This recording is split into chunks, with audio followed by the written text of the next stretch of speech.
اعوذ باللہ من الشیطان الرجیم بسم اللہ الرحمن الرحیم من کان عدوا للہ وملائکتہ ورسلہ وجبریل ومیکال فإن اللہ عدو للکافرین۔ سورۃ البقرہ آیت نمبر 98۔ فرشتوں کے ساتھ دشمنی رکھنے والوں کا بدترین انجام۔ من کان عدوا للہ وملائکتہ ورسلہ وجبریل ومیکال، جو شخص اللہ کا اور اس کے فرشتوں کا اور رسولوں کا اور جبریل اور میکائیل کا دشمن ہے۔ واضح رہے کہ یہود حضرت میکائیل علیہ السلام کو اپنا دوست کہتے تھے۔ اللہ رب العزت نے ان کا ذکر جبرائیل علیہ السلام کے ساتھ کر کے اشارہ کر دیا کہ ایک سے دشمنی گویا سب کے ساتھ دشمنی ہے، بلکہ خود اللہ رب العزت کے ساتھ دشمنی ہے، کیونکہ یہ اللہ کے دوست اور اس کے مقرب ہے۔ فَإِنَّ اللَّهَ عَدُوٌّ لِلْكَافِرِينَ، تو اللہ دشمن ہے ایسے کافروں کا، یعنی جو شخص جبرائیل کا دشمن ہے وہ اللہ، اس کے فرشتوں، اس کے پیغمبروں کا بھی دشمن ہے، اور اللہ بھی ایسے کافروں کا دشمن ہے۔ آیت کا میسج آپ کے نام۔ نمبر ایک کے ساتھ دشمنی سب کے ساتھ دشمنی ہے۔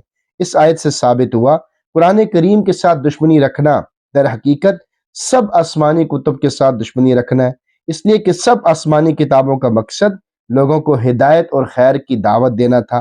اسی طرح حضرت محمد صلی اللہ علیہ وسلم کے ساتھ دشمنی رکھنا حقیقت میں سب انبیاء کے ساتھ دشمنی رکھنا ہے، اس لیے کہ سب انبیاء کا مقصد ایک تھا۔ نمبر 2، اللہ والوں سے دشمنی حقیقت میں اللہ سے دشمنی رکھنا ہے۔ علماء نے لکھا ہے خلفائے راشدین اور اصحاب رسول صلی اللہ علیہ وسلم جن کے فضائل گویا تواتر کی حد تک پہنچے ہوئے ہیں، ان سے دشمنی رکھنا، مخالفت اور عداوت کرنا بھی اسی حکم میں داخل ہے۔ علامہ ابن عجیبہ رحمہ اللہ فرماتے ہیں کہ یہاں اشارہ ہے کہ جب فرشتوں اور رسولوں سے عداوت رکھنا اللہ رب العزت سے عداوت رکھنا ہے، اسی طرح اللہ رب العزت کے اولیاء سے دشمنی رکھنا اللہ رب العزت سے دشمنی رکھنا ہے۔ اسی وجہ سے نبی اکرم صلی اللہ علیہ وسلم فرماتے ہیں کہ اللہ رب العزت کا ارشاد ہے، یعنی حدیث قدسی ہے، من عادى لی ولیا فقد آذانی، الصحیح ابن حبان۔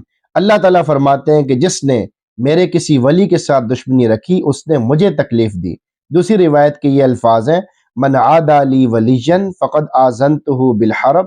اللہ تعالیٰ فرماتے ہیں جس نے میرے کسی ولی کے ساتھ دشمنی رکھی میں اس کے ساتھ جنگ کرنے کا اعلان کرتا ہوں۔ ایسے آدمی کے برے خاتمے کا ڈر ہے۔ سلطان المحدثین علامہ ملا علی قاری رحمہ اللہ لکھتے ہیں کہ اللہ رب العزت کا جنگ کا اعلان کرنا بندے کے لیے بہت ہی ہولناک اور خطرناک ثابت ہوتا ہے، اور ایسے آدمی کے سوء خاتمے کا ڈر ہوتا ہے، اس لیے کہ اللہ رب العزت جس کے ساتھ جنگ کرتے ہیں اس سے انتقام لیتے ہیں تو اسے کبھی بھی کامیاب نہیں ہونے دیتے۔ امام ربانی مجدد الفسانی رحمہ اللہ کی دعا۔ امام ربانی حضرت مجدد الفسانی رحمۃ اللہ علیہ نے مکتوبات شریفہ میں ایک دعا لکھی ہے کہ اللہ رب العزت ہمارے حق میں بھی اس دعا کو قبول فرمائے۔ آپ کسی کو خط لکھتے ہوئے فرماتے ہیں کہ اللہ تعالیٰ اپنے غضب اور اپنے اولیاء کرام کے غضب سے بچائے، علماء کرام سے بغض رکھنے والے کا ہولناک انجام۔ فقہائے کرام اسباب کفر بیان کرتے ہوئے لکھتے ہیں اگر کوئی آدمی بغیر کسی ظاہری سبب کے کسی عالم دین سے بغض رکھتا ہے، نفرت رکھتا ہے، تو اس کے کافر ہونے کا خوف ہے، اور اس آدمی پر بھی کفر کا خوف ہے جو کسی عالم یا فقیہ کو بغیر کسی وجہ کے برا بھلا کہتا ہے۔ فرشتوں اور رسولوں سے محبت رکھنے کا مقام۔ علامہ ابن عجیبہ رحمہ اللہ لکھتے ہیں کہ اس کے برعکس فرشتوں اور رسولوں کے ساتھ محبت رکھنا اللہ رب العزت کے ساتھ محبت کرنا ہے، اور اسی طرح اللہ والوں کے ساتھ محبت کرنا خود اللہ رب العزت کے ساتھ محبت کرنا ہے۔